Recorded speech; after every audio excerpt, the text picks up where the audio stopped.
So the observatory was... No annoying kids came up to me this time. Oh, good. So it was much more... other than the fact that the wind got over the wall, and I wasn't dressed to be out there for an extended period of time. Like, I didn't have my heavier jacket on. But, I mean, it was weird, right? So when the wind hit you, yeah, the jacket I was wearing was not sufficient. But otherwise, when there was no wind, the jacket I was wearing was perfectly sufficient. So it was very annoying. And then I was walking... Did they give you crap for not showing up Friday? Was right? No. Oh, the little stargazing. No. I mean, anybody there... I was curious how many people went. No idea. Because I was thinking about going out to Claytonia, but I was like, kind of want to just go out to Friend and see what it's like out there. Because it's closer. It's like 40 minutes away, half hour away. Right. So did you go to our...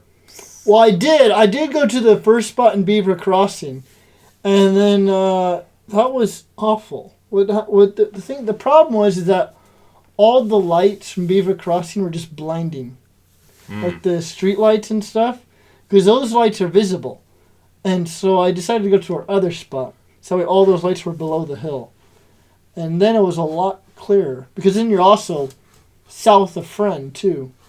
But like I was telling you, it's like the Little Dipper, everything, it was just not very clear. It was like everything was dimmed down.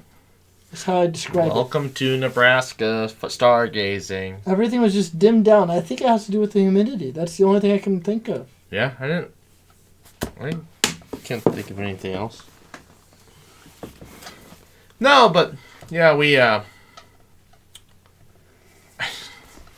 no, we just Just what?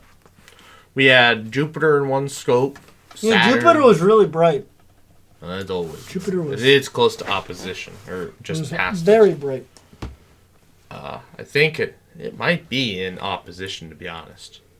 And I did see Saturn. Because at first, I was like, it's not Arcturus. It's like Arcturus is below the horizon. I was like, that must be Saturn. Sure enough. Yeah, so... That's usually the case. Whenever there's a bright star that's not in the right spot, it's usually a planet. Yeah, that is how they discovered them. And then we had M15, the middle one, which I didn't realize how dim it was going to be. It was very dim. And I just thought to myself, like, oh, no wonder they always tell me not to pick those objects. They were dim. It was dimmer than I was expecting. It's supposed to be like, the densest globular cluster in the night sky. So it really does show that the Hercules cluster or the Beehive cluster are both much brighter objects, apparently. So, and then it was like 4 minutes into the night, and they had finally, the side scope, because the previous weekend it had gotten out of alignment because I don't know what they were doing. But the console came unplugged mid-slew at one point, which meant that it was completely unaligned after that point and just completely screwed up. So, So this week they needed to get it done, but of course, you don't need to align it to go to Saturn. You can see Saturn, but if you want to do anything else... So, one of the guys that was here spent the entire time... It was funniest thing. I showed up and they were like... What was that? I was yawning. Yeah, and he kept talking as if you were saying those words. Well, anyways, no, the funniest thing was I showed up and there was only one... So I showed up and the guy was like, yeah, the only one volunteer that was supposed to be here was actually there. No. Well, 2 technically, I guess, because his wife was the deck supervisor, and that is the supervisor. Then he's the lead deck. Then he's lead on deck.